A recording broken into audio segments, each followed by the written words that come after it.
Good morning friends, स्वागत है आपका आपके प्लेटफॉर्म RWS सिविल सर्विसेज पर। और मैं तैयार हूं आपके लिए NCERT 4 बैच की क्लास लेकर। सभी बच्चे जल्दी जुड़ेंगे ताकि क्लास की शुरुआत की जा सके। ध्यान रखेंगे, अगर कोई दिक्कत होती है पहले मिनट में वही आप मुझे बताएंगे, और कोई दिक्कत नहीं होती है तो तुरंत फिर क्लास की शुरुआत कर देंगे। ठीक है, तो चलिए जल्दी से जुड़ेंगे। मैं बिल्कुल लेट नहीं करता हूँ, तो आपको भी लेट नहीं होना चाहिए। चलिए, वेरी गुड मॉर्निंग। ठीक है बच्चे, आशा करता हूँ कि सारी बातें समझ पा रहे होंगे। और अभी जो अपना टॉपिक चल रहा है वह चल रहा है, ये आपका टॉपिक चल रहा है वह चल रहा है 17वीं सदी के पूर्वार्ध में भारत। कौन सा टॉपिक चल रहा है? 17वीं सदी के पूर्वार्ध में भारत यहाँ चल रहा है। 17वीं सदी के पूर्वार्ध में भारत, चैप्टर 15 है क्लास 11 के ओल्ड एनसीईआरटी का। ध्यान रखेंगे कि अब जो नया एनसीईआरटी है उसमें ये सब टॉपिक है ही नहीं, हटा दिया गया है सारा। और जो डिटेल्स भी है उसको काफ़ी व्यावहारिक बना दिया गया है कि चूंकि एनसीईआरटी जो किताबें लिखी जाती है वो बच्चों के लिए लिखी जाती है, आपके लिए तो लिखी नहीं गई है।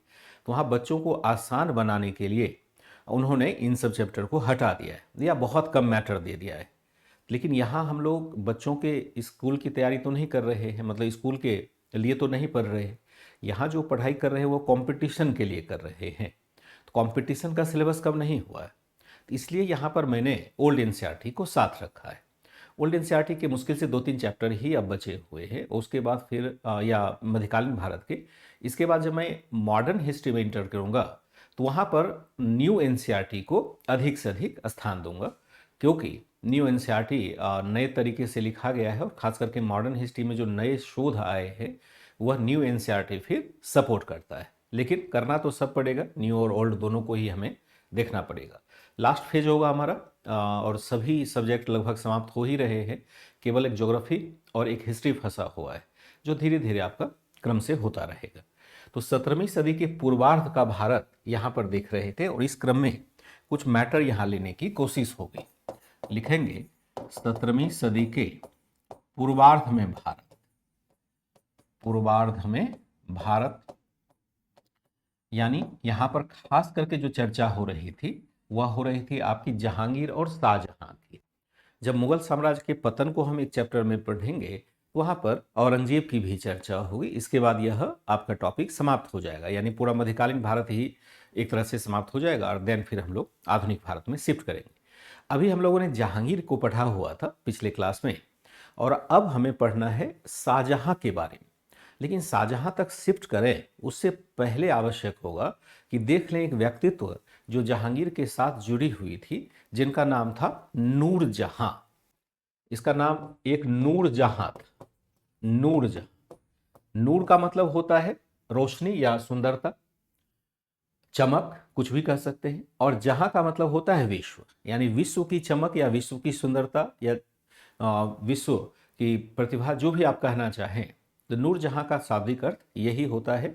और यह एक उपाधि थी, मूल नाम नहीं था, उपाधि थी इसकी। मूल नाम तो मेहरुनिसा बेगम हुआ करता था। और बाद में जहांगीर से जब विवाह होता है 1611 ईस्वी में, तो यहाँ पर उन्होंने इसको पहले नूर महल की उपाधि दी थी। नूर महल मतलब महल का नूर, महल की रोशनी। और उसके बाद कुछ दिनों के बाद जब नूरजहां खुद शक्तिशाली हो जाती है जहांगीर के शासनकाल में, तो एक तरह से उनको उपाधि दे दी जाती है नूर ए जहां। नूर जहां वैसे उर्दू शब्द में लिखा है ना, हम लोग हिंदीकरण कर देते हैं, ऐसे होगा नूर ए जहां, तो इसका मूल नाम हो जाता है। मूल नाम क्या होगा? मेहरुनिसा बेगम होगा।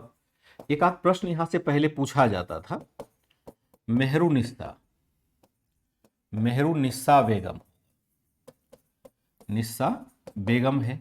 और यह हम क्या देखते हैं कि एकमात्र ऐसी बेगम है, एकमात्र ऐसी बेगम है, बेगम कल कब का? मुगल काल का, मुगल काल, जिसका नाम सिक्कों पर भी आया है, जिसका नाम बादशाह के साथ सिक्कों पर भी उकेरा गया है, सिक्कों पर भी लिखा गया है, लिखा गया है। ये बहुत शक्तिशाली थे। शक्तिशाली का मतलब है क्योंकि ये शिकार वगैरह भी खेलने में सिद्धहस्त थी, तलवार चलाने में काफ़ी अच्छे जानकार थे। तो जहांगीर थोड़ा कमज़ोर था क्योंकि आप जानते हैं कि उसका स्वास्थ्य बहुत अच्छा नहीं रहता था, जो उसके साथ कुछ दुर्व्यसन जुड़े हुए थे उसके कारण से। तो जहांगीर के शासनकाल में नूरजहां ने काफ़ी शक्ति अर्जित कर ली। जहांगीर के साथ दरबार में बैठना या जहांगीर के निर्णयों को प्रभावित करना काफ़ी हद तक इन्होंने एक तरह से अपना लिया था। सिक्कों पर नाम होता था, इवन शाही जो मुहर होता था जिस पर कि केवल जहांगीर का नाम होना चाहिए, वहाँ पर भी नूरजहां का नाम होता था।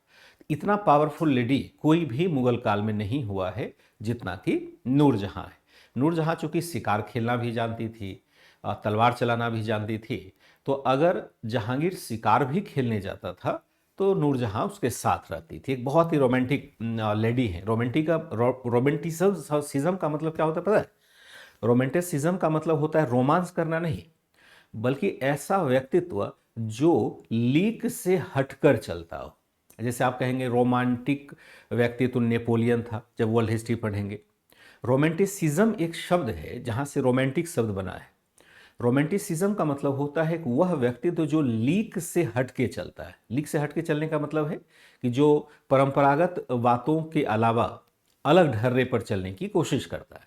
तो एक तरह से बहुत ही बड़ी व्यक्तित्व हो जाती है मध्यकालीन भारत की नूरजहां, खास करके जबकि महिलाओं को बहुत अधिकार प्राप्त नहीं होता था, तो नूरजहां का शक्तिशाली होना भी अपने आप में चमत्कृत कर देने वाली बात है।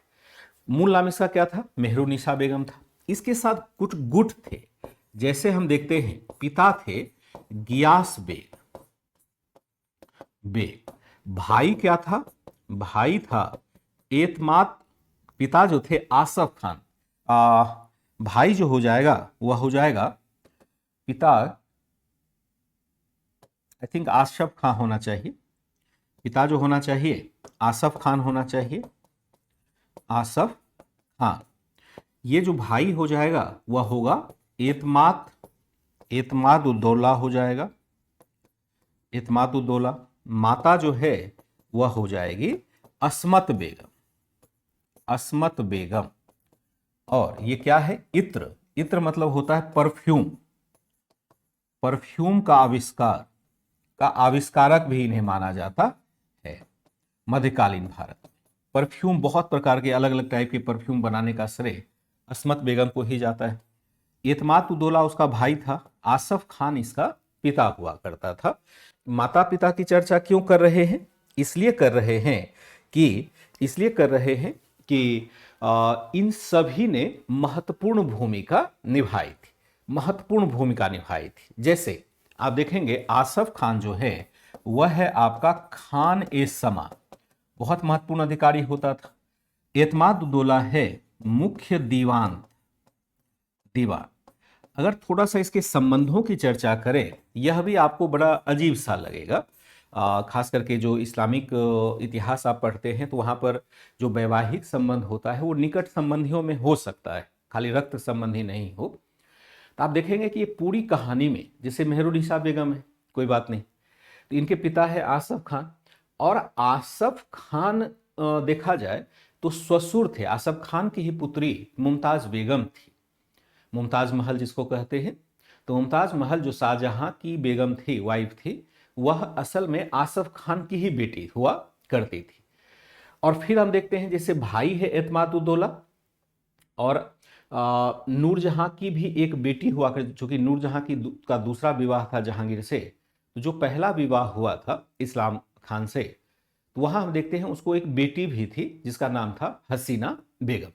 हसीना बेगम बांग्लादेश वाली नहीं, हसीना बेगम नाम था। अब हसीना का विवाह क्या किया उसने? जहांगीर के एक सबसे छोटे पुत्र शहरयार के साथ कर दिया। तो रिश्ता बड़ा कॉम्प्लेक्स हो गया। अब देखिए यहां पर इसका भाई है, आसफ पिता है, और ये खुद पिता जो है उसकी भी एक पुत्री का विवाह हुआ है आपका शाहजहां से, और मेहरुनिसा की भी एक पुत्री का विवाह हुआ है शाहजहां से। चूंकि रक्त संबंधी नहीं है तो ऐसे विवाह इस्लाम में स्वीकृत होते हैं। अब जब उत्तराधिकार के संघर्ष की बारी आएगी तब जाकर के ये रिश्ते थोड़े से उलझ जाएंगे, क्योंकि जब मेहरुनिसा ने यानी नूरजहां ने जब अपने उस पुत्री का जो सौतेली पुत्री होगी जहांगीर की, उसका विवाह जब जहांगीर के ही एक छोटे बेटे से कर दिया, तो नूरजहां को लगने लगा कि अब शाहजहां नहीं बल्कि क्यों ना अपने दामाद को हम बादशाह बना दें।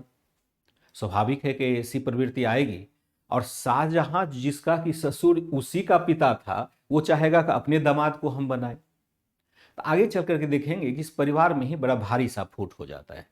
यहां तो नहीं, अभी तो आपको प्रश्न नहीं आएगा, लेकिन यूपीएससी में ऐसे व्यक्तित्व के बारे में प्रश्न पूछा जाता है जो बहुत कॉम्प्लेक्स होता है। तो नूरजहां है, रजिया सुल्तान है, इन सब पर यूपीएससी में शॉर्ट नोट्स मुख्य परीक्षा में पूछे जाते रहे। तो आप तैयार रहेगा, इसलिए मैंने इसको थोड़ा सा रुचि लेकर के आपको बताया कि आप समझ पाए कि कैसा कॉम्प्लेक्स है। आगे जब एडवांस लेवल पर जाएंगे तो नूरजहां के बारे में हमें पूरा डिटेल्स लेना पड़ेगा, क्योंकि वहां पर हमें शॉर्ट नोट्स लिखने की तैयारी करनी पड़ेगी। यहाँ इसकी जरूरत नहीं है, यहाँ जितना है उतना ही हमारे लिए काफ़ी हो जाएगा। माता अस्मत बेगम है, ये आउट ऑफ एनसीईआरटी है, कहीं एनसीईआरटी में ये बातें नहीं लिखी है। यहाँ देखते हैं कालांतर में, यानी कुछ दिनों के पश्चात ही, ऐसे लिख सकते हैं, जहांगीर से विवाह होने के कुछ दिनों पश्चात ही क्या होता है, पश्चात ही नूरजहां ने जहांगीर की शक्तियों को अधिकृत कर लिया। जहांगीर की शक्तियों, जो जहांगीर का पावर था, जो बादशाह का पावर था, जहांगीर की शक्तियों पर अधिकार कर लिया, और इसके लिए उसने क्या किया, के लिए उसने एक गुट बनाया,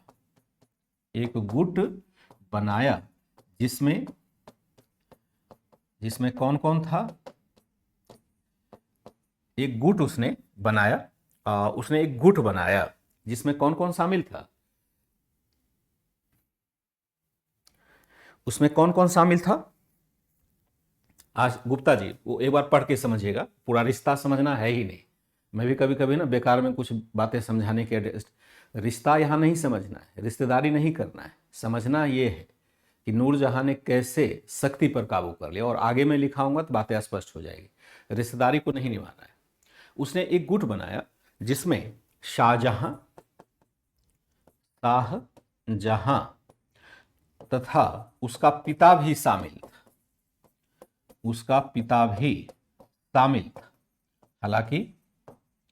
था। हालांकि कई कारणों से आगे इस गुट में एक फूट पड़ गई। कैसे गुट में फूट पड़ गई?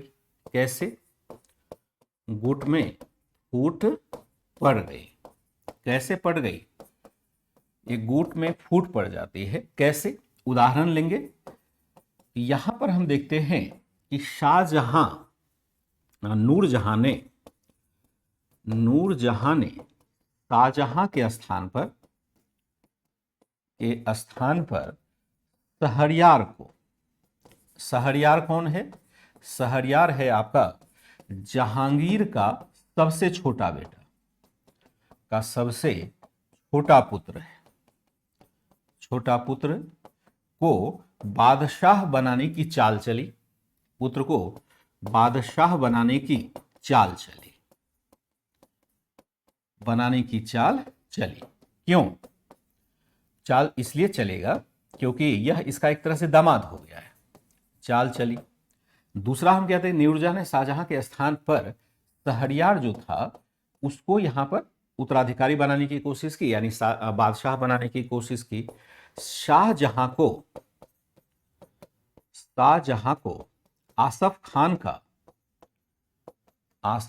का समर्थन था।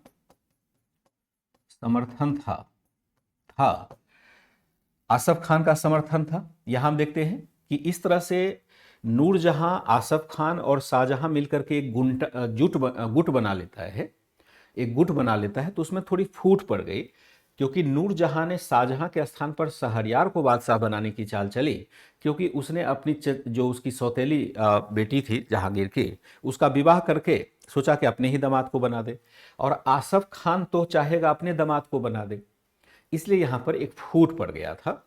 इसी क्रम में हम क्या देखते हैं, इसी क्रम में नूरजहां ने शाहजहां को रास्ते से हटाने के लिए,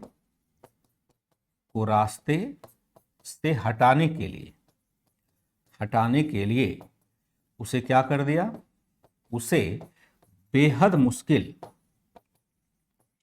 मुश्किल कांधार अभियान पर भेज दिया, कांधार अभियान पर भेजने की कोशिश की, कांधार अभियान पर भेजने की कोशिश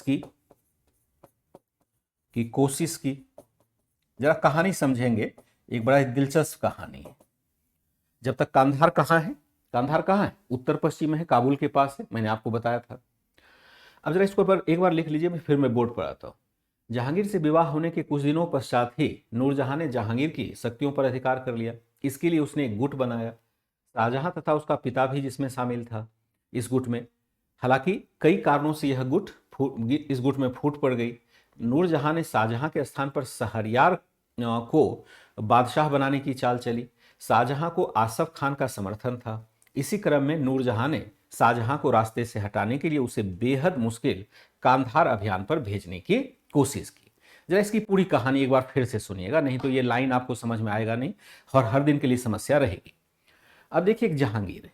जहांगीर कौन है, बादशाह है, कोई दिक्कत नहीं है, अकबर का बेटा है, बादशाह है।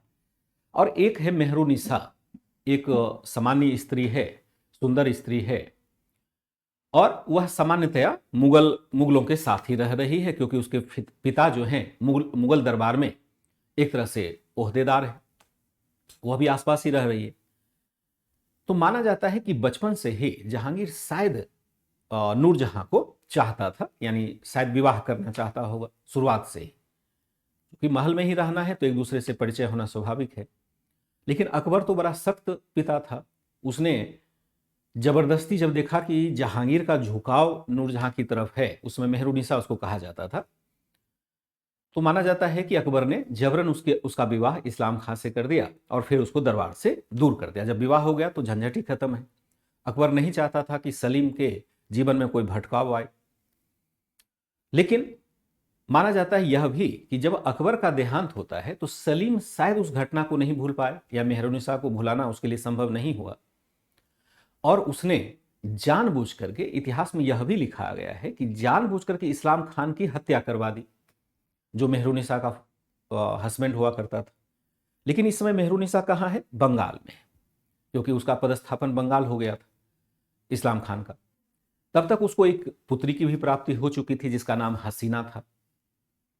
अब जब इस्लाम खान का देहांत होता है, उनके पति जब मारे जाते हैं, तो जहांगीर ने इंटेंशनली फिर उसको बुला लिया दरबार में, नूरजहां को, और कुछ दिनों के बाद फिर उससे 1611 में जाते जाते विवाह भी कर लिया। तो मेहरुनिसा शुरुआत से ही बहुत महत्वाकांक्षी महिला थी। विवाह होने के बाद उसने जहांगीर की शक्तियों पर कब्जा कर लिया, जहांगीर का कि एक न चलने दे। अब क्या करे जहांगीर, तो जहांगीर को इसमें जहांगीर एक्चुअली स्वास्थ्य भी उसका ठीक नहीं था और खुद भी निर्णय लेने में वह बहुत सक्षम नहीं था, क्योंकि असल में बहुत अधिक वह अफीम का नशा करता था।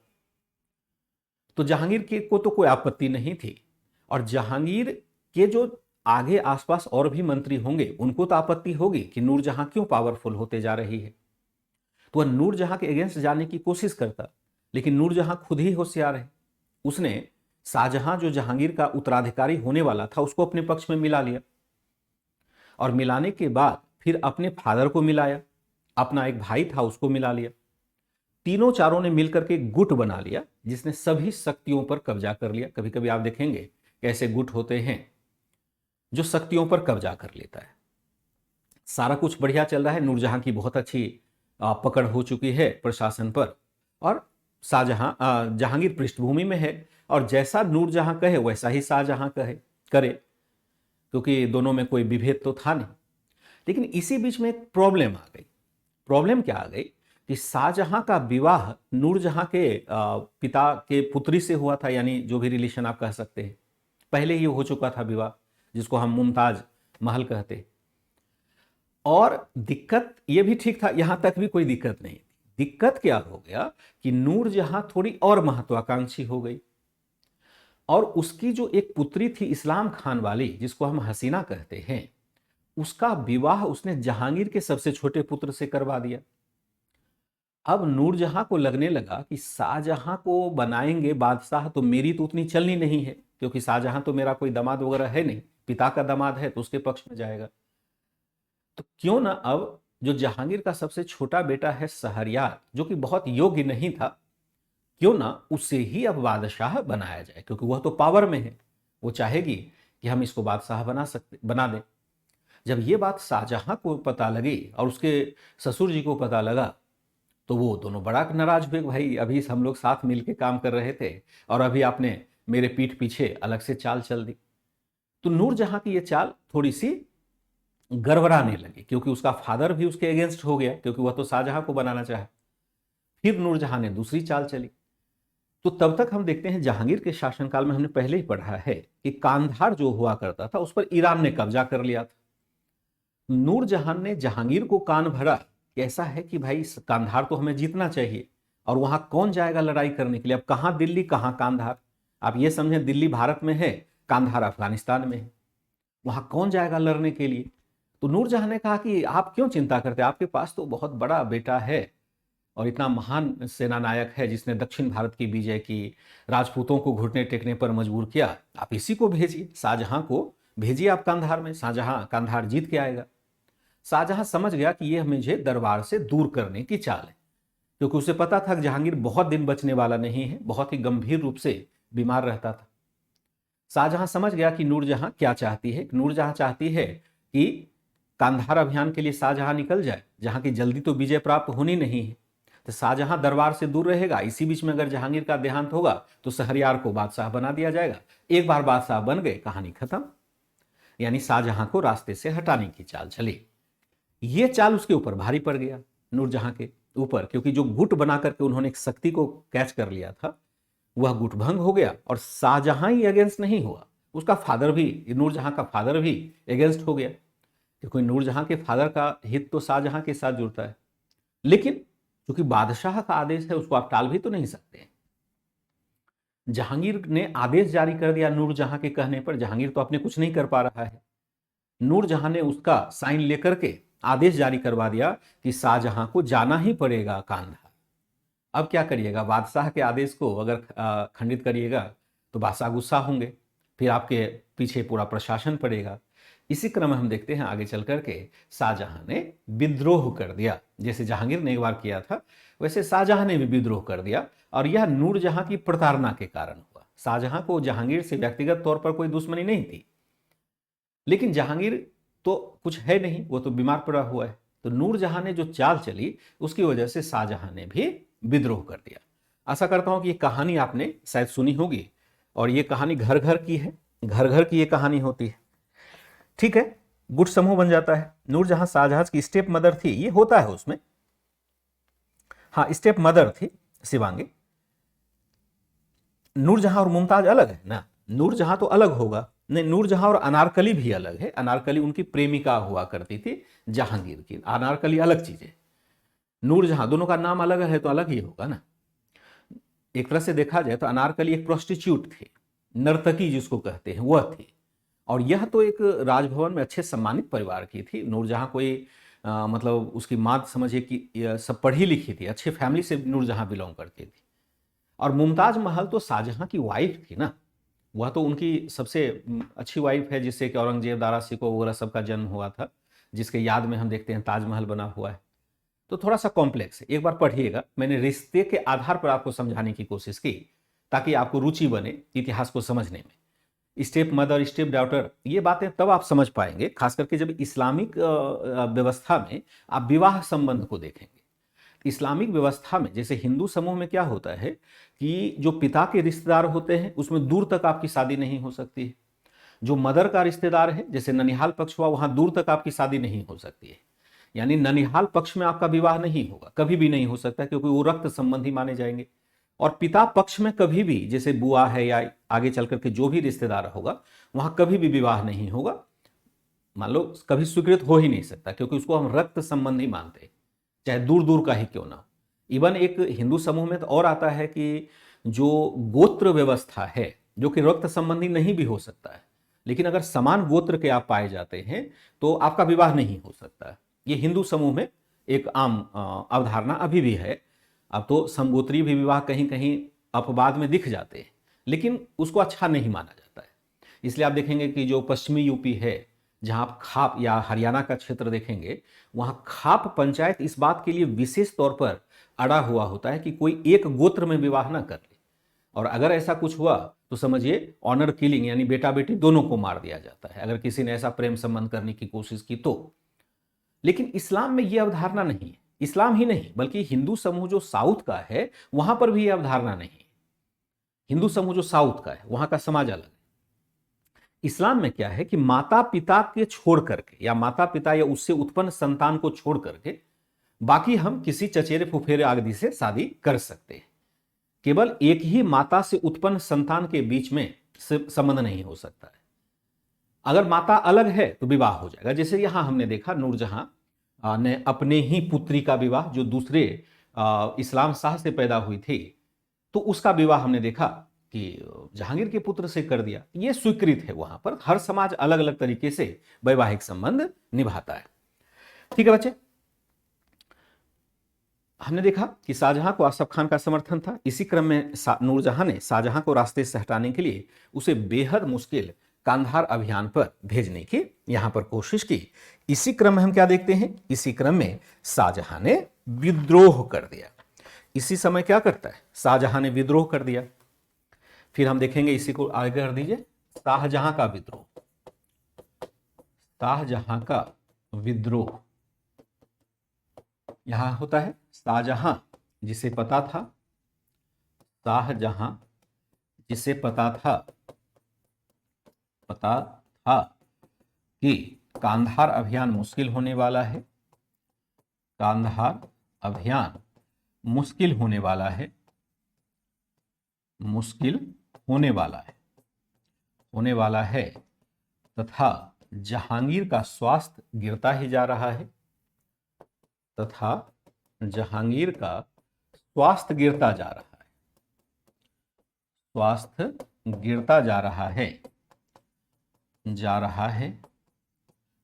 है और नूरजहां शहरयार को बादशाह बनाना चाहती है, तथा नूरजहां शहरयार को, शहरयार कौन है, शहरयार है शाहजहां का छोटा भाई, शहरयार है शाहजहां का छोटा भाई,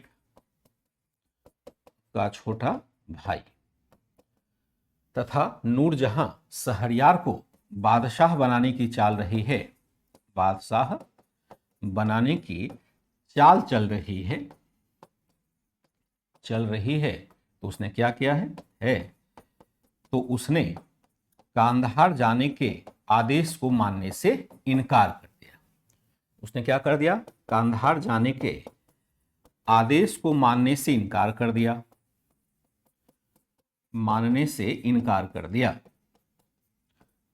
कर दिया, तथा क्या कर दिया, इनकार कर दिया तथा विद्रोह भी कर दिया।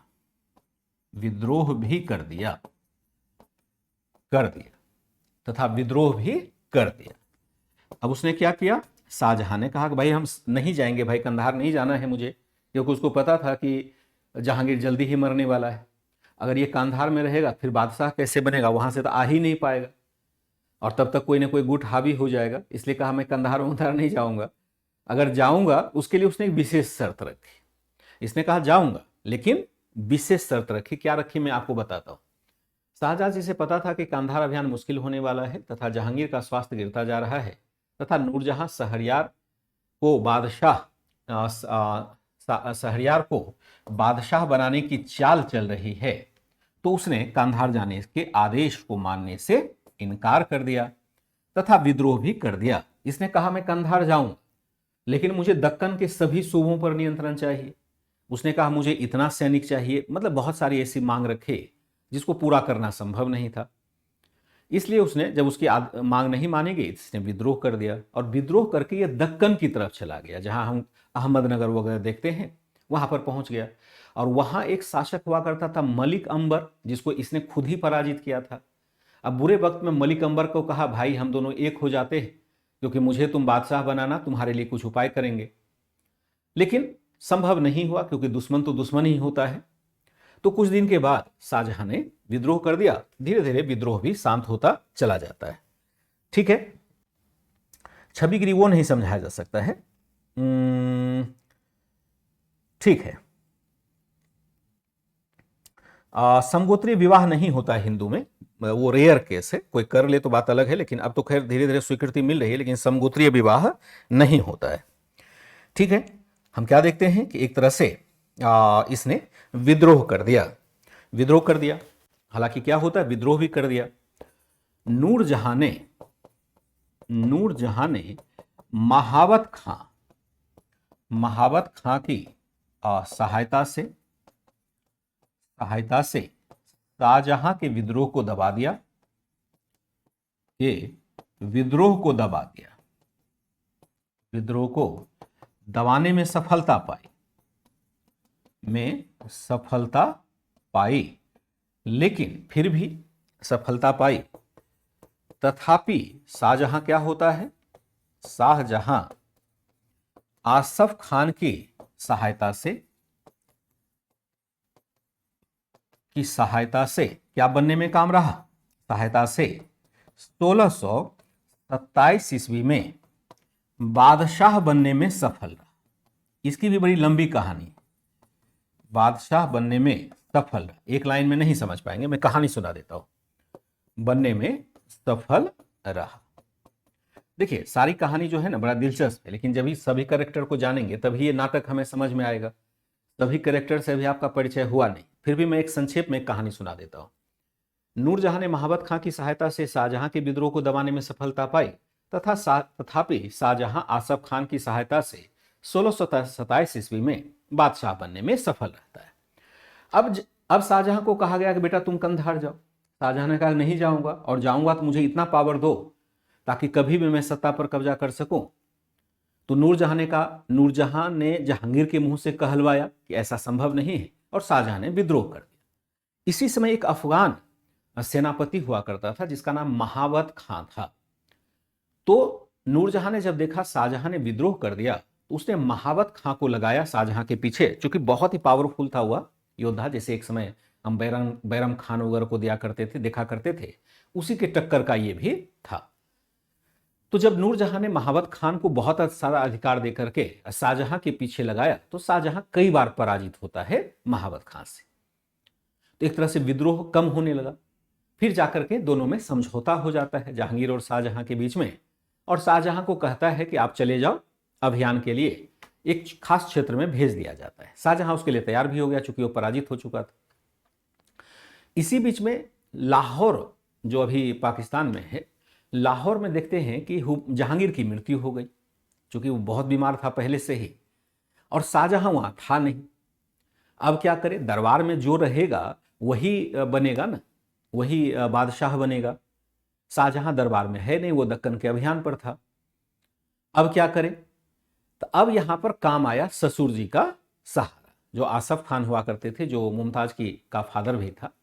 आसफ खान ने एक चाल चली।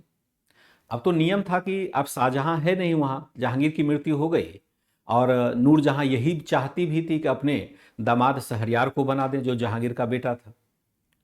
लेकिन यहां पर फटाफट एक चाल चली आसफ खान ने, और आसफ खान ने क्या किया कि आपको याद होगा कि एक शाहजादा खुसरो हुआ करता था, जो जहांगीर का बड़ा बेटा था और अकबर का बड़ा प्रिय हुआ करता था, जिसने एक बार विद्रोह भी कर दिया था, और गुरु अर्जुन देव ने उन्हें आशीर्वाद भी दिया था। लाहौर में वो पराजित भी हुआ था।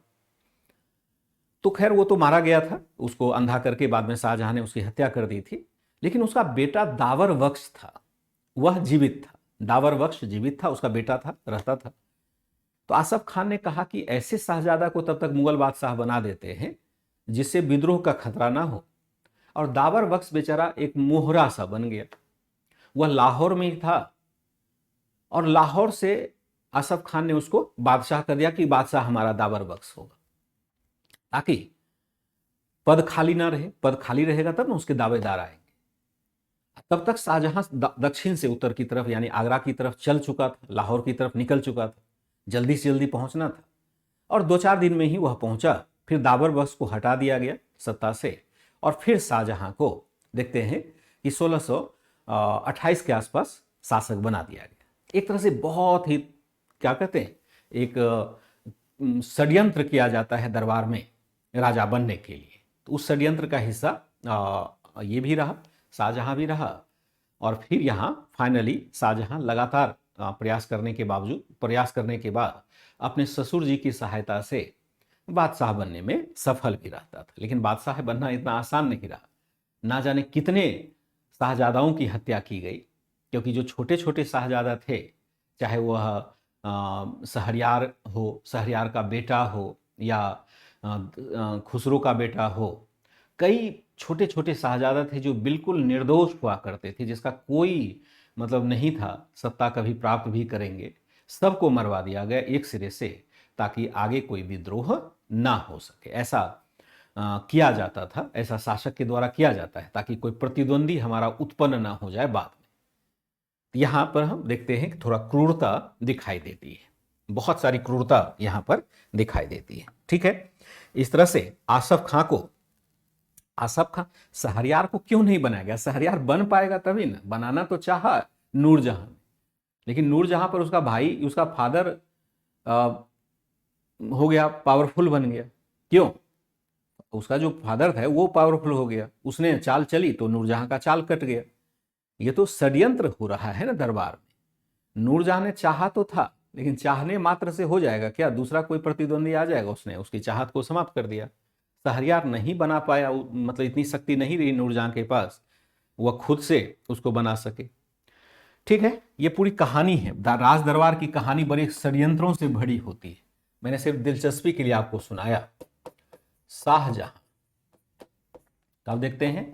1628 से 1658 तक बनता है। कहीं 57 भी मिलेगा, कहीं यहाँ 27 भी मिलेगा। डेट के ऊपर वेरी मत करिएगा, डेट एक टेंटेटिव होता है। 1628 में, वैसे तो 27 में उसका देहांत होता है, लेकिन उसको पहुंचते पहुंचते थोड़ी देर हो गई थी, तो 1628 में यह बादशाह बनता है और 1658 तक यह बादशाह रहता है। एकमात्र शाहजहां ही ऐसा बादशाह रहा कि जो मरने के बाद सत्ता से नहीं हटता है, बल्कि उसके बेटे औरंगजेब के द्वारा जबरन हटा दिया गया था। जबरन उसे आगरा के किले में कैद कर लिया था। ये भी बड़ी दिलचस्प, शाहजहां के एडवांस लेवल पर इसको हम पढ़ सकते हैं। शाहजहां ही एकमात्र ऐसा रहा जिसकी मरने की वजह से बादशाह पद से नहीं हटा, बल्कि उसको कैद कर लिया था औरंगजेब के द्वारा। 6 वर्ष तक वो कैद रहा, यानी जेल में ही रहा। तो जैसा शाहजहां ने किया वैसा ही उसको भी भुगतान करना पड़ा। इसलिए गांधी जी के ऊपर आप लोगों की पता नहीं आस्था है या नहीं। गांधी जी एक बड़ी अच्छी बात कहते हैं कि क्रोध से क्रोध को नहीं काटा जा सकता है, गुस्से से हम गुस्से को नहीं काट सकते, बदले से बदले को पूरा नहीं किया जा सकता। जब भी हम स्थायी रूप से शांति चाहेंगे जीवन में, मन को जब भी आप शांत करना चाहें, मान लीजिए आपका ही किसी मित्र से, परिवारजनों से विरोध हो गया, हो सकता है कि झगड़ा लड़ाई होती रहती है, मनमुटाव होता रहता है, चाहे मेरा हो चाहे आपका हो, ये सब तो होता रहता है। अगर आप देखेंगे कि किसी से आपका मनमुटाव हो गया हो, तो आप हमेशा फिर 24 घंटे एक ही चीज़ सोचते हैं, कैसे इससे बदला लिया जाए, कैसे इससे बदला लिया जाए, और उसके चक्र में आप पढ़ करके जलते रहते हैं। दिन रात सब कुछ छोड़ करके एक ही चीज़ सोचते हैं। और यकीन करिए, आज ही मेरे कहने से आप यह एक प्रण कर लीजिए कि मैंने उसे माफ़ कर दिया, फॉरगिव कर दीजिए, आप माफ़ कर दीजिए उसको। आप देखिएगा कि आपके मन में, चलो जो हुआ सो हुआ, उसका चरित्र है, ऐसा सोच करके आप उसको माफ़ कर दीजिए। आप देखिएगा कि आपके जीवन में एक शांति सी आ जाएगी, आपका मन एकदम शांत हो जाएगा। तो गांधी जी यही कहते थे कि बदले से बदले को हम नहीं बुझा सकते, है ना, आग से आग को नहीं बुझाया जा सकता है। तो माफ़ी जब हम दे देते हैं किसी को, तो वह सबसे बड़ा धर्म माना जाता है। क्षमा देना अगर हमने सीख लिया, तो इसका मतलब है कि हमने अपने व्यक्तित्व को एक नई ऊंचाई पर पहुंचा दिया। हालांकि ये गुण विकसित होते होते थोड़ा टाइम लगता है। तो यहां हमने क्या देखा कि एक बहुत बड़ी समस्या खड़ी हो जाती है। शाहजहां सबसे क्या होता है, शाहजहां क्या देखते हैं कि यहाँ शासक बनता है। इसकी सबसे बड़ी उपलब्धि रही, बहुत सारी बातों की चर्चा तो नहीं करेंगे, एक चीज की चर्चा करेंगे। इसकी सबसे बड़ी उपलब्धि रही, सबसे बड़ी दो उपलब्धि रही, दो उपलब्धि रही, उपलब्धि रही। पहला क्या किया कि 1638 में इसने कांधार पर अधिकार कर लिया, कांधार पर अधिकार कर लिया, अधिकार कर लिया। और दूसरा हमने क्या देखा कि दूसरा होगा कि 1633 ईस्वी में इसने अहमदनगर को प्रत्यक्ष रूप से मिला लिया, प्रत्यक्ष रूप से मुगल क्षेत्र में मिला लिया, क्षेत्र में मिला लिया। हालांकि इसके लिए क्या किया, में मिला लिया, इसके लिए मिला लिया। इसके लिए उसने क्या किया, इसके लिए उसने बीजापुर तथा गोलकुंडा को आश्वासन दिया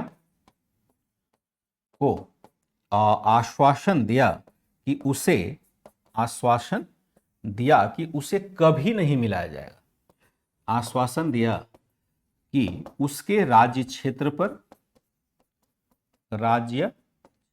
पर कभी भी मुगलों का हमला नहीं होगा, मुगलों का हमला नहीं होगा। जरा समझिएगा इस बात को, क्योंकि एक बार समझ विकसित होगी तो याद रखना आसान होगा, नहीं तो ऐसे समझना कुछ भी मुश्किल हो जाएगा। कहानी में इसलिए बीच में सुनाता चलता हूं ना, ताकि कहानी के थ्रू ही आप घटनाओं को एक समझ पाएंगे, इस घटनाओं के सीक्वेंस को समझ पाएंगे। इसकी दो उपलब्धि रही। पहला क्या रहा, 1638 में इसने कांधार पर अधिकार कर लिया। कांधार कहाँ है, अफगानिस्तान में है। काबुल और कांधार दो क्षेत्र है जो मुगलों के अधीन हुआ करते थे। कांधार पहली बार जो मिला था मुगल शासन में वह अकबर के काल में मिला था, लेकिन जहांगीर के काल में कांधार छीन गया था, यानी ईरान के शासक ने कांधार को छीन लिया था, और उसी क्रम में शाहजहां का विद्रोह भी हुआ था। लेकिन शाहजहां जब शासक बनता है तो उसने प्रयास किया कि कांधार को प्राप्त किया जाए, क्योंकि कांधार प्रतिष्ठा के दृष्टिकोण से भी जरूरी था, और दूसरा है कि वह ईरान के साथ, ईरान के रास्ते जो यूरोप को व्यापार होता था उसको भी वह कंट्रोल करता था। कांधार एक बहुत बड़ा व्यापारिक नगर हुआ करता था, और कांधार हम लोग आधुनिक भारत में भी पढ़ते हैं, लेकिन एक बुरे कारण से पढ़ते हैं, क्योंकि एक बार आप लोगों का जन्म नहीं ही हुआ होगा तो उस समय क्या हुआ था कि एक भारतीय एरोप्लेन को हाईजैक कर लिया था, और हाईजैक करके उसको कांधार ही ले जाया गया था। तो कांधार उस संदर्भ में भी बड़ा चर्चा में रहा था। 2001 वगैरह की बात होगी, 2001 सब की बात होगी। तो खैर कांधार पर इसने नियंत्रण कर लिया, एक बहुत बड़ी उपलब्धि थी। ईरान से छीन लेना कांधार को एक बहुत बड़ी उपलब्धि मानी जाएगी। दूसरा है कि 1633 में इसने अहमदनगर को, जहां की मलिक अंबर वगैरह के द्वारा लगातार चुनौती दी जा रही थी मुगल शासन को, तो इसने कहा कि अहमदनगर को जीत ही लेते हैं। लेकिन जीतना बड़ा मुश्किल था, क्योंकि ठीक उसके नीचे बीजापुर और बगल में गोलकुंडा है, दो राज्य, सिया राज्य था, बड़ा शक्तिशाली राज्य था।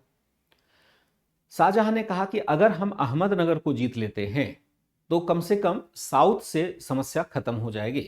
लेकिन उसने बीजापुर और गोलकुंडा को एक तरह से संदेह में डाल देना था कि अब पहले हमने खानदेश जीता, फिर अहमदनगर जीता, अगली बारी बीजापुर की होगी, तो बीजापुर वाला फिर उत्पात मचाएगा। इसने बीजापुर को कहा कि ऐसा है भाई साहब, बीजापुर वाले जो हैं भाई साहब, आप यहां शांत रहना, मुझे अहमदनगर जीतने दो, लेकिन मैं आपको आश्वासन देता हूं कि आपके राज्य को मैं कभी नहीं जीतूंगा अगर आपने अहमदनगर की जीत करने में हमें सहयोग दे दिया तो।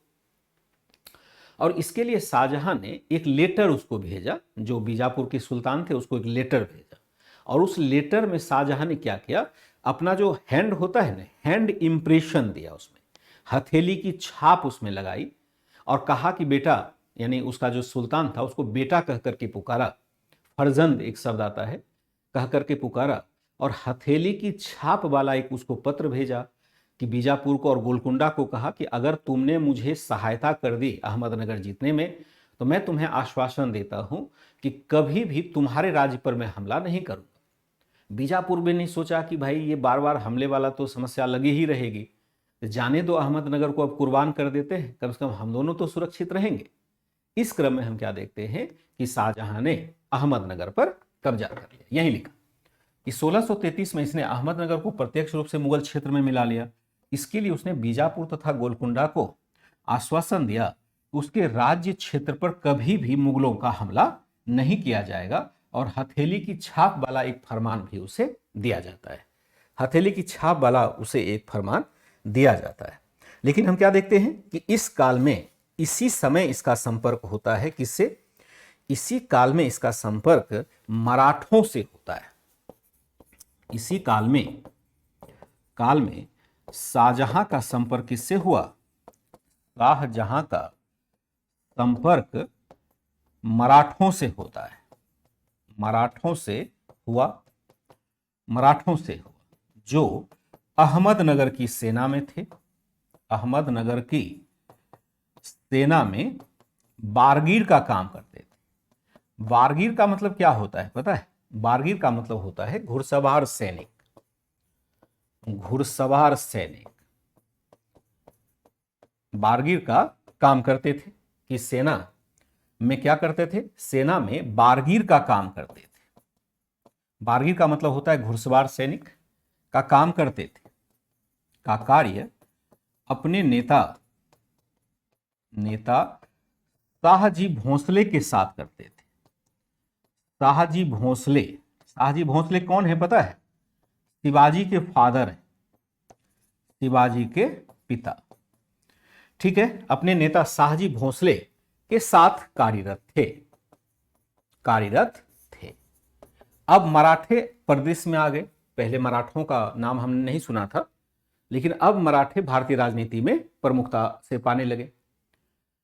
ठीक है, क्या देखते हैं कि इसी काल में 1633 में इसने अहमदनगर को प्रत्यक्ष रूप से मुगल क्षेत्र में मिला लिया। इसके लिए उसने बीजापुर और गोलकुंडा को आश्वासन दिया कि उसके राज्य क्षेत्र पर कभी भी मुगलों का हमला नहीं होगा। इसी काल में शाहजहां का संपर्क मराठों से होता है जो अहमदनगर की सेना में बारगीर का कार्य अपने नेता शाहजी भोंसले के अधीन करते थे। कार्य अपने नेता भोंसले के अधीन करते थे, ऐसे थोड़ा शब्द बदलते हैं, भोंसले के अधीन करते थे,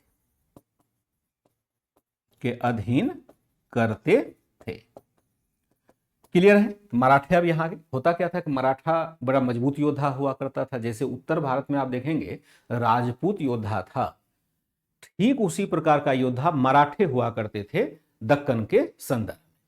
वो भी सैन्य सेवा दिया करते थे। जो भी राजा कहे कि भाई मेरे तरफ से लड़ो, वो उसकी तरफ से लड़ने चले जाते थे। और इसमें शाहजी भोंसले बहुत बड़े नेता थे इनके, जो बाद में पता चलता है कि यह शिवाजी के फादर भी थे।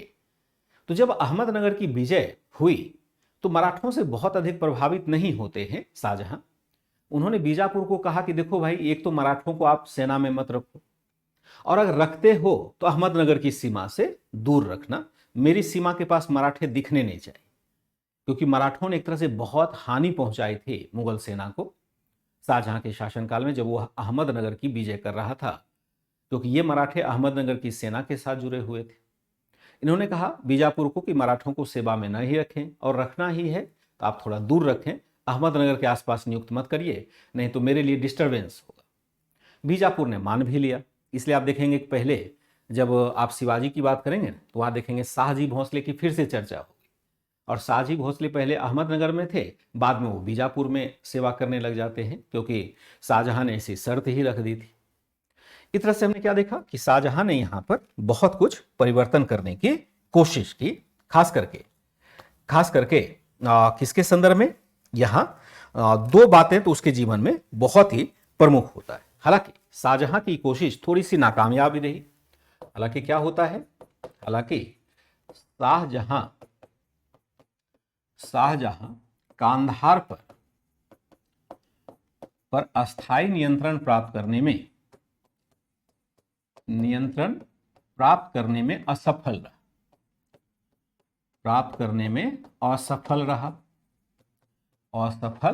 रहा। तथा 1649 में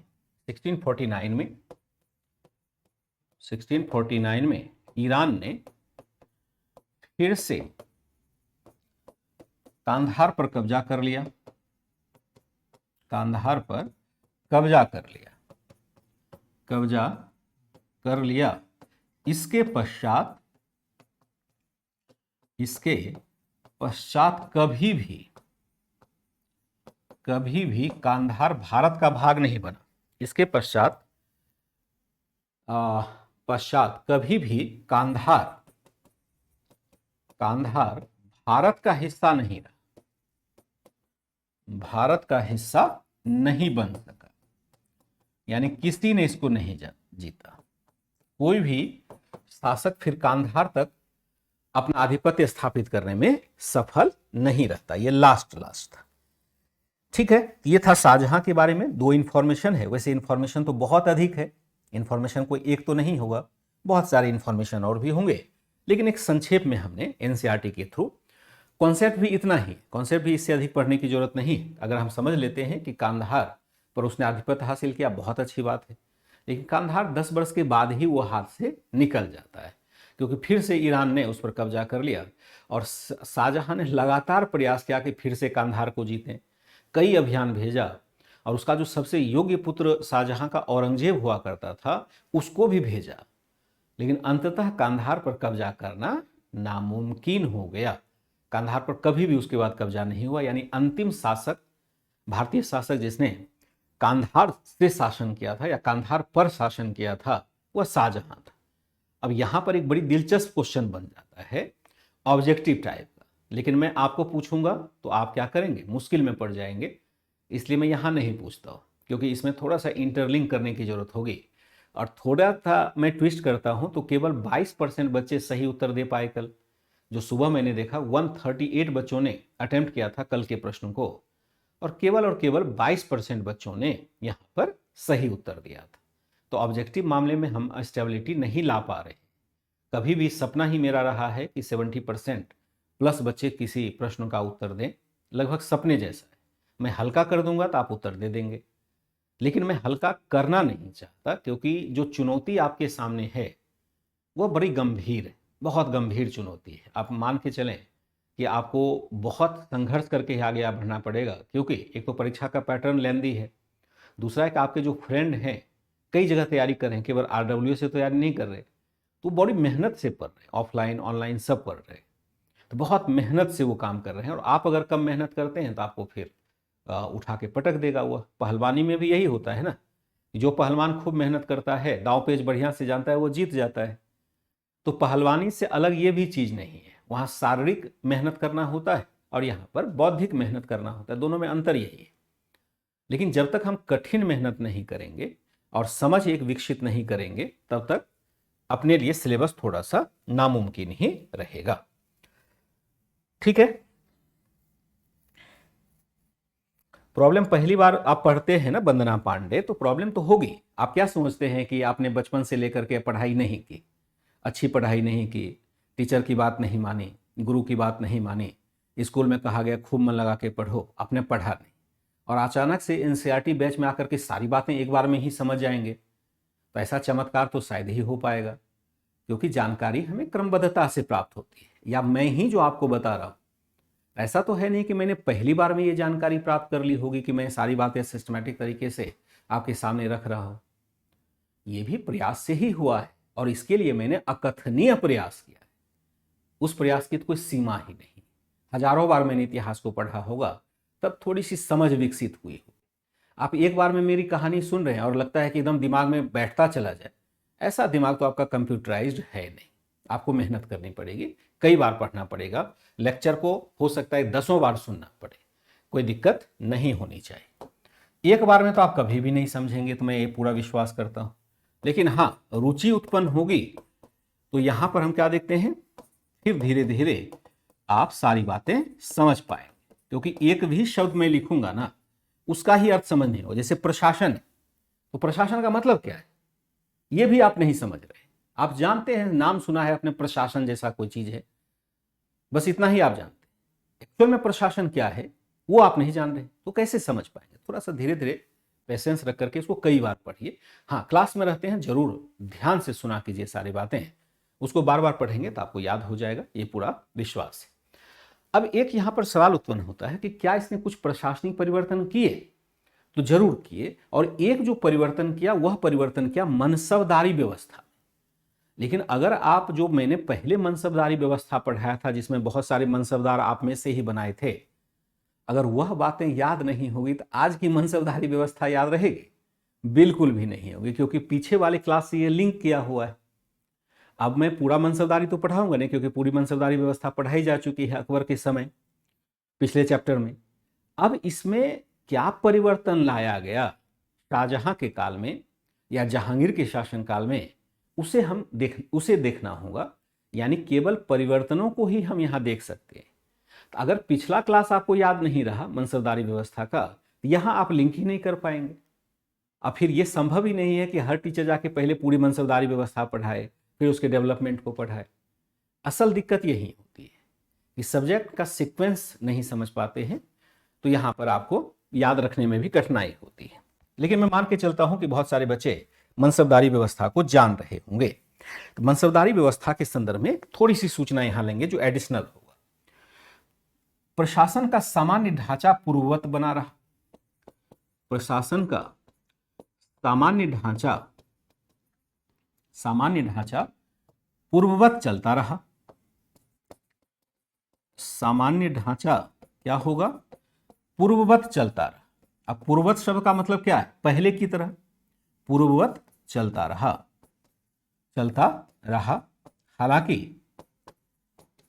हालांकि जहांगीर तथा शाहजहां के शासनकाल में मनसबदारी व्यवस्था में कुछ परिवर्तन लाए गए। शाहजहां के शासनकाल में क्या किया गया? शासनकाल में मनसबदारी व्यवस्था में कुछ परिवर्तन लाए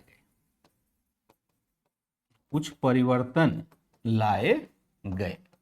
कैसे परिवर्तन लाए गए? तो लेंगे एक उदाहरण, एग्जाम्पल।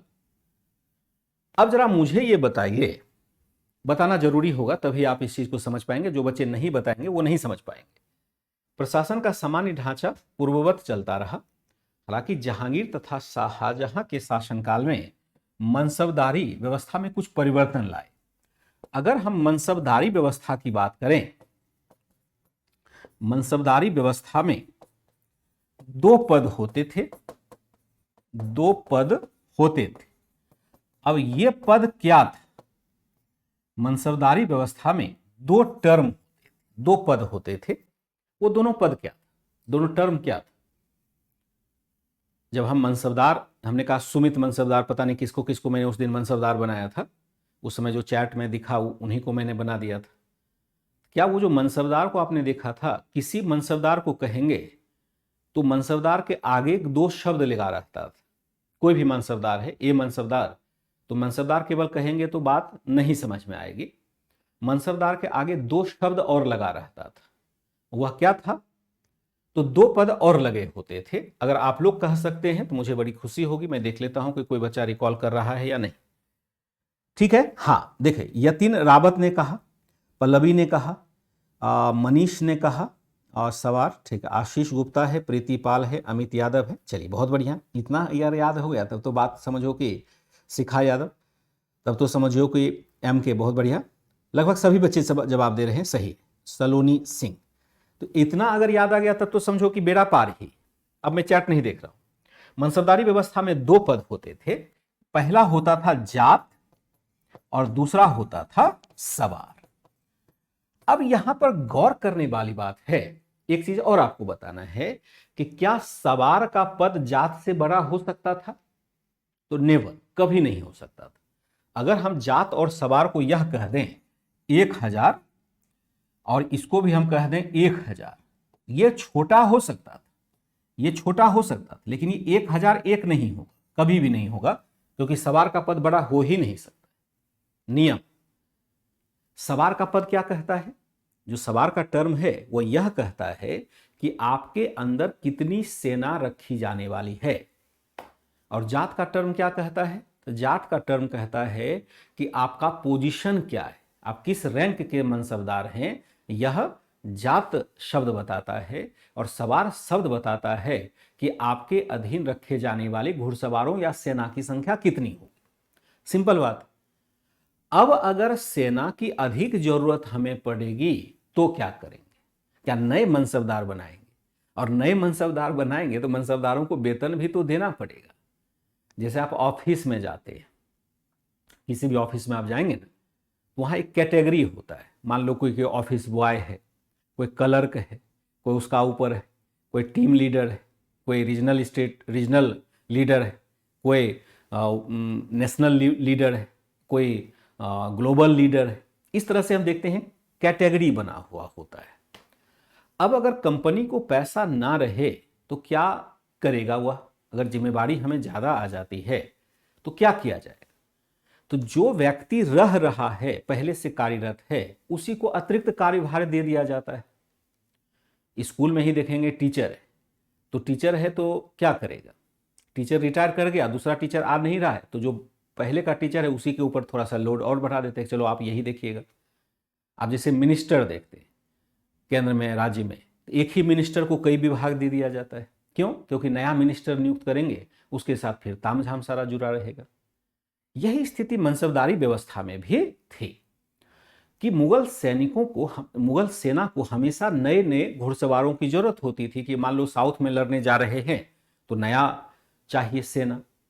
अब क्या करें? सेना का ये तो बढ़ा ही नहीं सकते हैं, सवार पद तो हम बढ़ा ही नहीं सकते, नियम ही नहीं। कुछ उपाय लगाएगा। और इसको बढ़ाने का मतलब है जात का दर्जा अगर हम बढ़ा दें, मान लो इसको हम बढ़ा के 5000 कर देते, तब तो इसको बढ़ा देते 5000, कोई दिक्कत नहीं थी। लेकिन जात के दर्जे को बढ़ाने का मतलब है कि आपस में ही फिर झगड़ा हो जाता, जिसका प्रमोशन होता वो तो खुश हो जाता और दूसरे लोग बड़े नाराज हो जाते। इसलिए प्रमोशन देना भी बड़ा खतरे से खाली नहीं था। अब शासक क्या करे? जहांगीर के समय तक जाते जाते ये समस्या खड़ी हो गई। अकबर के शासनकाल में तो दिक्कत नहीं रही, लेकिन जहांगीर के शासनकाल में लगा कि जब तक सवार का दर्जा नहीं बढ़ाएंगे तो घुड़सवार नए हमें कहां से प्राप्त होंगे। जहांगीर ने इसका सॉल्यूशन निकाला। होते थे जात और सवार। जहांगीर के द्वारा क्या परिवर्तन किया गया? जहांगीर के द्वारा परिवर्तन किया गया,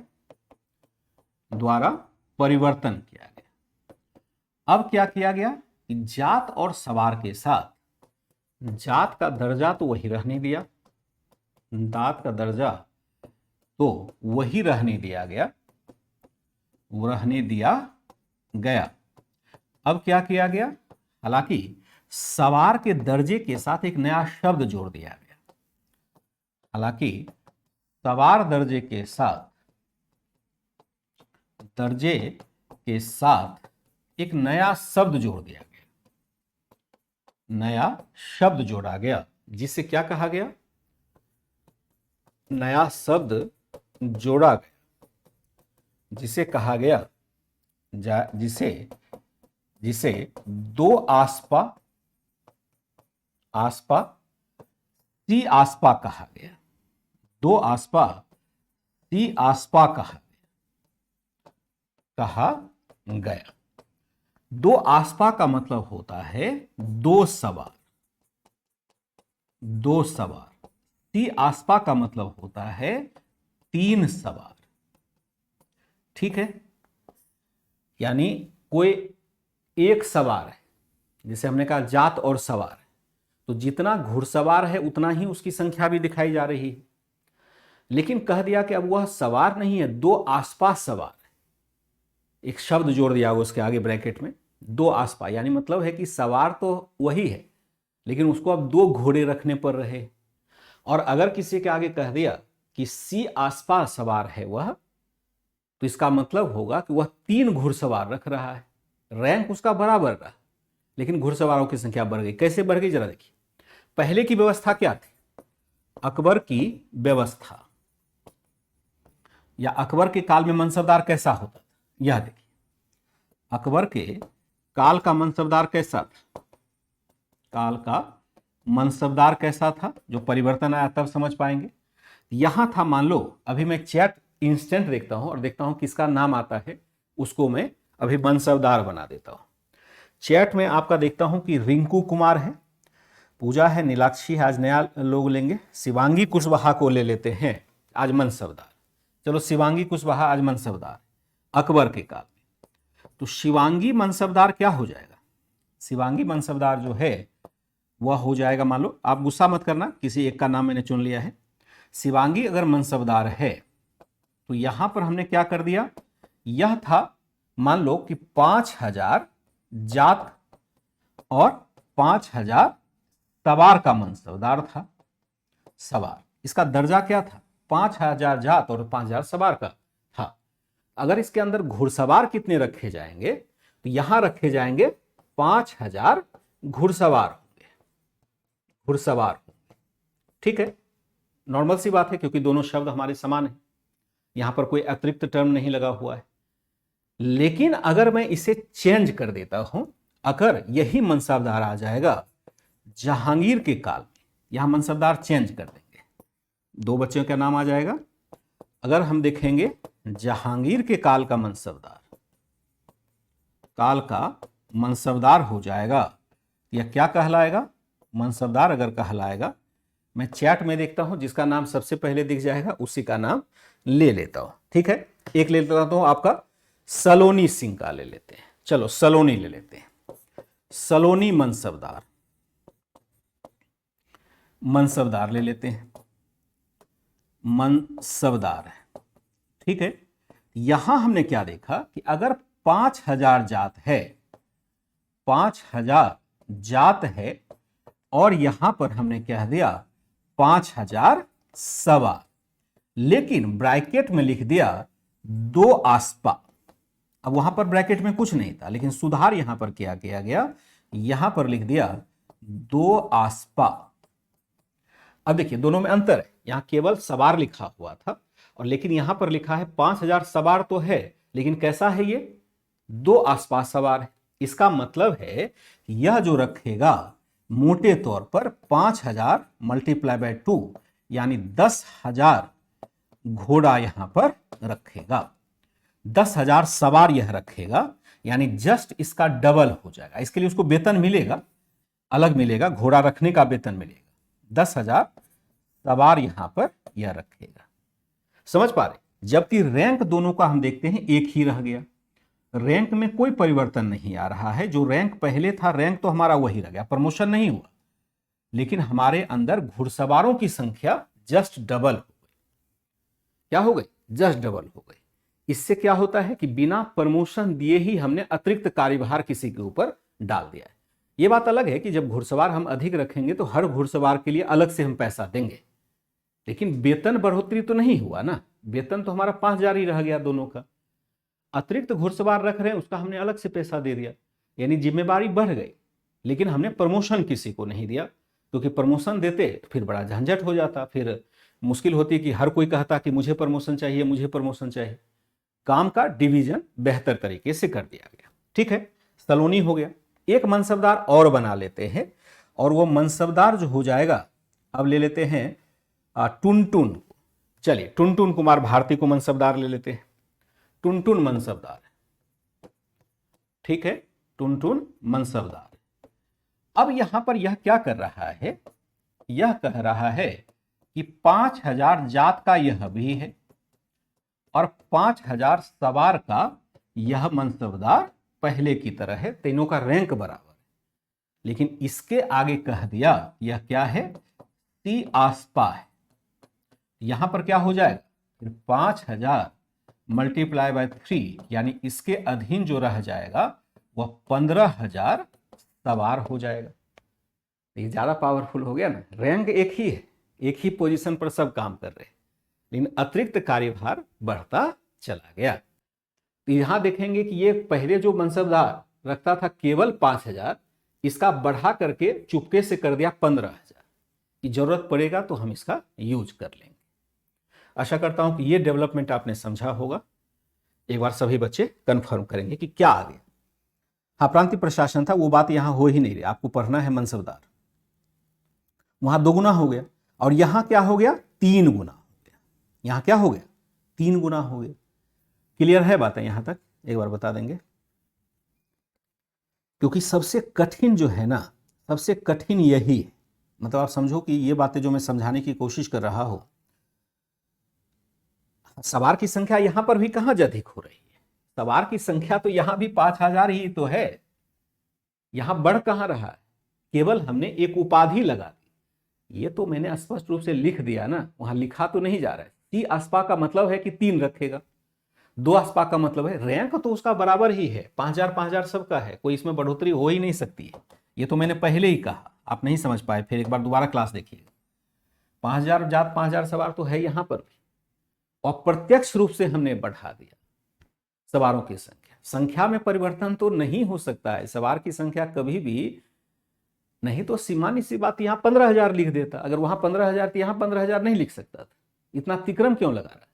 इसलिए लगा रहा है कि इसकी संख्या इससे ज्यादा हो ही नहीं सकती, इसलिए यहां पर बिना प्रमोशन दिए हमने नई सेना का गठन कर लिया। अब देखते हैं शाहजहां के काल में क्या सुधार हुआ। शाहजहां के काल में सुधार होता है, काल में सुधार होता है। अब क्या हुआ कि शाहजहां के काल में, शाहजहां के शासनकाल में वेतन विसंगति को दूर करने के लिए, विसंगति को दूर करने के लिए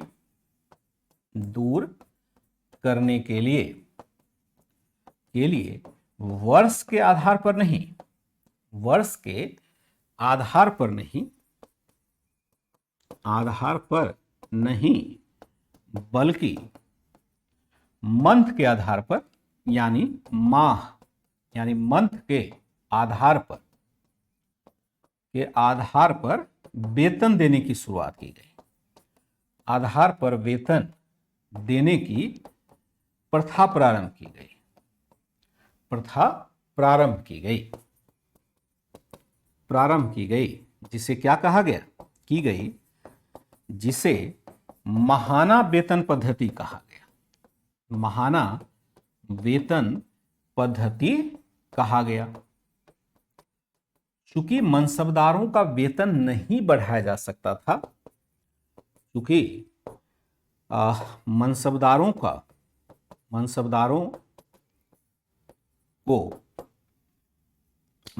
को अधिक वेतन नहीं दिया जा सकता था,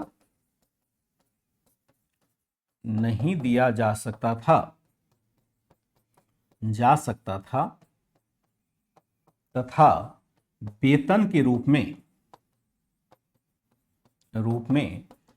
दिए जाने वाले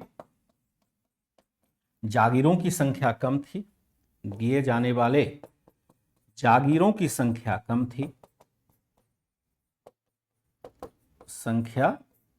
थी, तथा जागीरों से आय भी कम प्राप्त होती थी। जागीरों के अनुमानित आय से वास्तविक वसूली कम होती थी। जागीरों के अनुमानित आय से वास्तविक वसूली कम होती थी। अतः क्या कर दिया गया, कम होती थी, अतः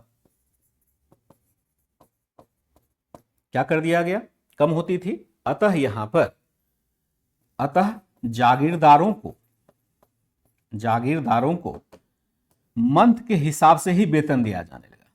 जागीरदारों को मंथ यानी माह के हिसाब से वेतन दिया गया, माह के हिसाब से वेतन दिया गया। नहीं समझेंगे, मैं भी समझाता हूं, दिया गया। देखिए शाहजहां के काल, पहले लिख लीजिए फिर मैं बोर्ड पर आता हूं। शाहजहां के शासनकाल में वेतन विसंगति को दूर करने के लिए वर्ष के आधार पर नहीं, माह के आधार पर वेतन देने की प्रथा प्रारंभ की गई, जिसे महाना वेतन पद्धति कहा जाता है।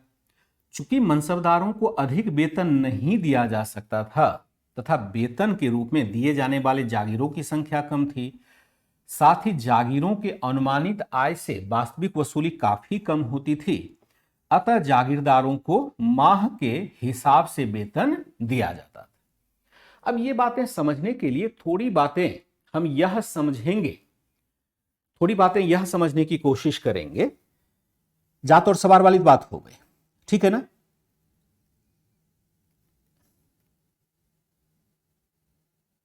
क्या है, अस्पा तथा सी अस्पा को दुगना दर्जा नहीं मिला ना, कुछ बढ़ा ही नहीं, कार्य खाली बढ़ गया, टेंशन बढ़ गया भाई, वेतन उतन नहीं बढ़ा कुछ भी, जो जहां था वहीं रह गया, टेंशन अधिक हो गया। जैसे अभी आप पढ़ाई कर रहे हैं, पढ़ाई करते रहिए, कोई दिक्कत नहीं, और आपको कह दे कि अब घर का भी काम करो, खेत का भी काम करो, फिर पढ़ाई करो, तो टेंशन हुआ ना, दर्जा बढ़ा थोड़े ना आपका, और टेंशन हो गया। तो वही था कि एक ही व्यक्ति से हम ज्यादा काम लेने लग जाते हैं। अब इस बात को समझिए कि कोई भी मनसबदार को वेतन किस में दिया जाएगा। मनसबदार को नकद वेतन तो नहीं दिया जा रहा है, किस में वेतन दिया जा रहा है, भूमि खंड में दिया जा रहा है। भूमि खंड मतलब जिसको हम जागीर कहते हैं। सुनिएगा मेरी बात को ध्यान से, किसी भी मनसबदार को जो वेतन दिया जाएगा वो किस में दिया जाएगा, भूमि खंड में दिया जाएगा, जिसको हम जागीर कहते हैं। अब जागीर का आवंटन कैसे हुआ, मान लो कि आपका 1000 रुपये वेतन है, तो आपको इतना बड़ा भूमि खंड दिया जाएगा कि जिससे कि 1000 रुपये का राजस्व प्राप्त हो जाए आपको। जागीर में क्या है कि आपको इतना बड़ा खेत दे दिया गया जिससे कि आप 1000 रुपये प्राप्त कर सके, यही ना। जागीर देने का मतलब नकद वेतन का ही हम भूमि में कन्वर्जन कर देते हैं। जैसे मान लो कि आप जागीरदार हैं, क्या नाम है, टुनटुन मनसबदार है। टुनटुन मनसबदार को 5000 वेतन मिलना है। 5000 वेतन मिलना है तो 5000 की भूमि उसे दे दी जाएगी, यानी ऐसी भूमि उसको दे दी जाएगी जहां से कि 5000 का रेवेन्यू मिल सके। 1 बीघा हो सकता है, 2 बीघा हो सकता है, 10 बीघा हो सकता है, डज नॉट मैटर। मैटर ये करता है कि क्या उस भूमि से साल भर का इनकम 5000 है या नहीं है। तो अगर 5000 का इनकम है तो आपको वो भूमिखंड दे दिया कि इतना बड़ा भूमिखंड आपका हो जाएगा। कंफर्म है। अब दिक्कत क्या है कि सरकार ने अनुमान लगा लिया कि इस भूमि से 5000 रुपया मिलेगा, लेकिन जागीरदार जब वास्तव में वसूली करने जाता है तो उसको मिलता है 4000 ही। सरकार ने तो कह दिया कि जो दीवान उसका विभाग है वो कह देता है कि भाई यहां से 5000 मिल रहा है, ये भूमि आपका हो गया। लेकिन जागीरदार जब वसूलने के लिए जाता है, खर्च वर्च काट के देखता है कि यार मुझे तो मिला 4000 ही, यानी कहने का मतलब है कि मुझे वेतन मिल रहा है 5000, एक्चुअल में हाथ में आ रहा है 4000 ही। अब क्या करे जागीरदार, जागीरदार को दिक्कत हो गई ना। वो तो सोच रहा है कि मेरा वेतन 5000 है, लेकिन असल में उसको 3000 4000 ही मिल रहा है। हो सकता है किसी को 2500 ही मिले, वो वसूल ही ना पाए उस भूमिखंड से, किसानों से वो वसूल ही, क्योंकि किसानों पर तो उसका पावर है नहीं। वो तो जाएगा कि भाई टैक्स दो, किसी ने दिया किसी ने नहीं दिया, तो 5000 उसका मिला ही नहीं। किसी को 2500 मिला, किसी को 3000 मिला, किसी को 4000 मिला, किसी को 4500 मिला। दूसरा है कि जब भूमि राजस्व वसूलने जाइएगा बहुत सारा नौटंकी भी होता है, लड़ाई झगड़ा भी होता है, उसके लिए भी सेना रखनी होती है। अब क्या करे जागीरदार, बड़ी समस्या हो गई कि जागीरदार तो कहा गया कि भाई आपको 5000 वेतन दे रहे हैं, और जो भूमि खंड दे दिया 5000 वेतन वाला, वहां से 5000 आ ही नहीं रहा है। ये बातें अकबर के काल में भी थी, जहांगीर के काल में भी रही, लेकिन शाहजहां के काल तक आते आते बड़ी समस्या के रूप में स्पष्ट हो गए। अब मनसबदार बर्दाश्त करने को तैयार नहीं है कि इतना कम वेतन में हम कैसे काम करेंगे। तो उसने शाहजहां के पास एक अपील की कि सर ऐसा है कि आप जो मुझे वेतन देते हैं उसका वास्तविक प्राप्ति मुझे बहुत कम होता है, सारे टैक्स ही कट जाते हैं, या मैं उतना वसूल ही नहीं पाता हूं। शाहजहां ने कहा भाई मैं ज्यादा तो आपको दे नहीं पाऊंगा, पैसा तो मैं बढ़ाऊंगा नहीं, क्योंकि मेरे पास तो अब है ही नहीं जागीर देने के लिए। तो आप ये मान के चलो कि आपको 1 साल का वेतन मैं नहीं दे रहा हूं, आपको मैं 5 महीने का ही वेतन दे रहा हूं, उसी से आप काम चलाओ। शाहजहां ने स्पष्ट रूप से स्वीकार कर लिया कि मैं आपको साल भर का वेतन अब नहीं दे पाऊंगा और केवल 5 महीने का वेतन दूंगा। अगर उसी में आपको एडजस्ट करना है तो करिए, नहीं तो आप मनसबदारी पद छोड़िए। मिलना क्या चाहिए, साल भर का मिलना चाहिए, 12 महीने का मिलना चाहिए। मिल कितना रहा है, या तो 5 महीने का मिल रहा है, 6 महीने का मिल रहा है, 8 महीने का, और जो सबसे बड़ा मनसबदार होगा उसको भी 10 महीने का ही मिलता था। यानी सबसे न्यूनतम जो छोटा मतलब कमजोर मनसबदार होगा उसको 5 महीने का वेतन मिलता था, और जो सबसे बड़ा भी मनसबदार था उसको भी 10 महीने का ही वेतन मिलता, 12 महीने का किसी को मिलता ही नहीं। इसलिए इसको कहा जाता है माहाना वेतन पद्धति, यानी एक तरह से मंथ के हिसाब से ही वेतन दिया जाता था। अतः जागीरदारों को माह के हिसाब से वेतन दिया गया। अब जागीरदारों को क्या कहा गया? अब मनसबदारों को 5 से लेकर 10 माह तक का ही वेतन दिया जाता था। 10 माह तक का ही वेतन दिया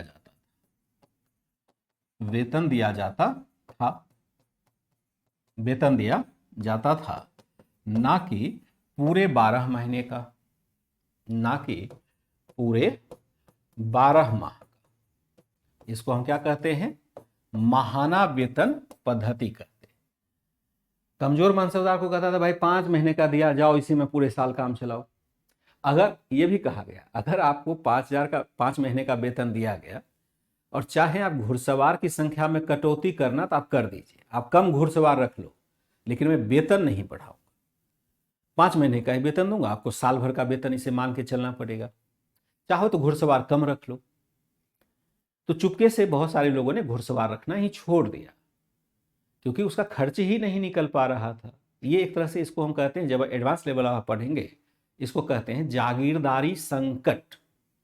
एडवांस लेवल पर बहुत बड़ा टर्म है जिसका इतिहास रहा होगा, या जो इतिहास आगे रखने की सोचते हैं ऑप्शनल वगैरह के रूप में, उसको पढ़ना होता है जागीरदारी संकट क्या है। मैं एडवांस पर जब मुझे लगता है दिसंबर के बाद ही शायद मध्यकाल पूरा पढ़ा पाऊंगा। अभी तो ऐसे मध्यकाल चल रहा है, लेकिन मैं मध्यकाल जो पूरा पढ़ाऊंगा वो अब दिसंबर के बाद ही पढ़ाऊँ। वहाँ पर इसकी चर्चा विशेष रूप से होगी, क्योंकि हो सकता है कि जागीरदारी मनसबदारी को समझाने के लिए 2 से 3 क्लास लग जाए। एक क्लास में तो नहीं समझेंगे, क्योंकि थोड़ा सा टर्म और भी है जिसकी की चर्चा यहाँ एनसीईआरटी में नहीं कर रहे। ध्यान रखिएगा, कई बच्चों ने पूछा कि आज शाम को जो पूर्वावलोकन सीरीज प्रारंभ हो रहा है चैप्टर वाइज, तो क्या मैं उससे जुड़ूं? तो एनसीईआरटी सार बैच के भी बच्चों को जुड़ना चाहिए। इससे क्या होगा कि आपका एक प्रैक्टिस हो जाएगा, क्योंकि चैप्टर बाय चैप्टर लेके चलेंगे, और चैप्टर बाय चैप्टर अगर पूर्व वर्षों के प्रश्न को आप अपने मैटर के साथ टैली कर पाते हैं, रिकॉल कर पाते हैं, तो उससे आपको बहुत फायदा होगा। जैसे आज मैं पुरापाषाण काल से लेकर हड़प्पा सभ्यता का रिवीजन करवाऊंगा, वहाँ जो पूर्व वर्षों में प्रश्न पूछे गए हैं पिछले 10-15 साल में, उसको मैं अच्छे प्रश्न लेकर के लगभग 30 क्वेश्चन लेकर के मैं आऊँगा, ताकि मतलब जल्दी से 30 क्वेश्चन डिस्कस किया जा सके। ये मंडे टू फ्राइडे आपका चल रहा है, तो कम से कम जब तक मध्यकाल चल रहा है यहाँ पर, तब तक तो आप क्लास से जुड़ सकते हैं, क्योंकि मध्यकाल और प्राचीन भारत तो आपको यहाँ पर भी कराया गया है। आपके लिए वो फायदेमंद हो सकता है, चाहे तो वहाँ जुड़ सकते हैं। ठीक है, हम क्या देखते हैं कि यहाँ पर माहाना वेतन पद्धति प्रारंभ किया गया बाद में। हाँ, 4,000 का, किसी को तो 2,500 ही मिलता था। मनीष मांझी आप कह रहे हैं 4,000, मैं कह रहा हूँ कि यहाँ पर तो 2,500 ही मिलता था। बहुत ज़्यादा, मतलब किसी को तो 2,500 मिलता था, किसी को 5 महीने का मिल रहा है। आप समझो 12 महीने का साल होता है ना, तो 5 महीने का मिल रहा है। 5 महीने के वेतन में उसको साल भर काम चलाना है। भले वो घोड़ा कम रखे तो सेना कमजोर हुई होगी ना। अगर घोड़ा हम कम रख लेते हैं तो सेना तो हमारी कमजोर होगी ना, नहीं होगी। लेकिन उसका कोई परवाह नहीं, क्योंकि पैसा ही नहीं है। मुगल शासक को पैसा देने के लिए है ही नहीं। वो नया मॉन्यूमेंट्स वगैरह बना रहा है, लेकिन उसको पैसा देने का उपाय ही नहीं। ठीक है, हम क्या देखते हैं कि इस तरह से, हाँ, ये कह सकते हैं एम के जी, नूरजहां के पिता का नाम गियास बेग था और भाई का नाम आशफ खान था। ये कह सकते हैं भाई का नाम आशफ खान था, जिसको कि मैं वहां सुधार कर दूं क्या, क्योंकि एनसीईआरटी में ना बड़ा अस्पष्ट सा दिया हुआ था, तो मुझे भी डाउट लग रहा था यहां पर। जैसे यहां हम देखते हैं आशफ खान है, पिता नहीं होगा, ये भाई होगा। मैं थोड़ा सा इसको इंप्रूव कर देता हूं। यहाँ तक तो ठीक था, मैं थोड़ा सा इसको इंप्रूव कर देता हूं। कैसे? क्योंकि एनसीईआरटी में है ना, गलत तरीके से दिया हुआ है। जो पिता होगा वह था गियास बेग, ठीक है, गियास वेग था। और जो ये था ना भाई, जो था भाई आपका था आसफ खान। मैं इसको और सीधा कर देता हूं, एनसीईआरटी से हट करके आसफ खान को ही हम क्या देते हैं, एतमात उद्दौला। दौला क्या था? आसफ खान को नहीं। यहां हम क्या देखते हैं कि आसफ खान इसका भाई था, जो आपका खाने खाना भी हुआ करता था। गियास बेग है और भाई है आसफ खान। गियास बेग को एतमाद उद्दौला की उपाधि थी। थोड़ा एनसीईआरटी में अस्पष्ट लिखा हुआ था, वहां पर मुझे डाउट ये लग रहा था कि इस पर मैं लिखाऊंगा तो शायद पता नहीं आपको कंफ्यूजन हो जाए। पिता गियास बेग हो जाएगा, एतमाद उद्दौला की उपाधि है, और भाई क्या है, आशफ खान हो जाएगा। माता तो खैर असमत बेगम है। आज के क्लास को लेकिन यही रखते हैं। नीलाक्षी, चलिए बहुत अच्छे समझ आया। अनुष्का, चलिए बहुत बढ़िया। लेकिन इसको मैं एडवांस पर थोड़ा और पढ़ाऊंगा, क्योंकि यहां थोड़ी मुश्किलें हैं। सबसे कठिन टर्म मनसबदारी और जागीरदारी व्यवस्था ही है। मैं इसको आगे जब एडवांस पर पढ़ाऊंगा तो आप लोग जुड़े ही रहेंगे, तो मध्यकाल पूरा पढ़ लीजिएगा, क्योंकि चाहे यहाँ भी हो चाहे फाउंडेशन में हो, वहाँ तो विस्तार में पढ़ना है हमें, क्योंकि इतने से काम नहीं चलेगा, यहाँ बहुत सारे टर्म हमारे नहीं हैं।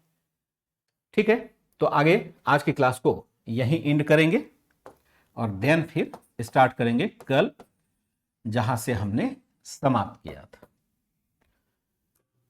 ठीक है बच्चे, दूसरा क्लास जो अभी आज होना है वह 12 बजे से है। वहां पर भी मेडिवल हिस्ट्री चल रहा है, लेकिन आपके लिए मुश्किल लगता है मुझे, और वहां से बहुत समझ में आएगी, क्योंकि वह बहुत तेजी से क्लास उसको लेते हैं। उसमें जो क्षेत्रीय राजवंश है, सुनना हो तो आप आ सकते हैं, बाकी आपकी मर्जी है। चलिए इजाजत दीजिए, बाय एंड टेक केयर।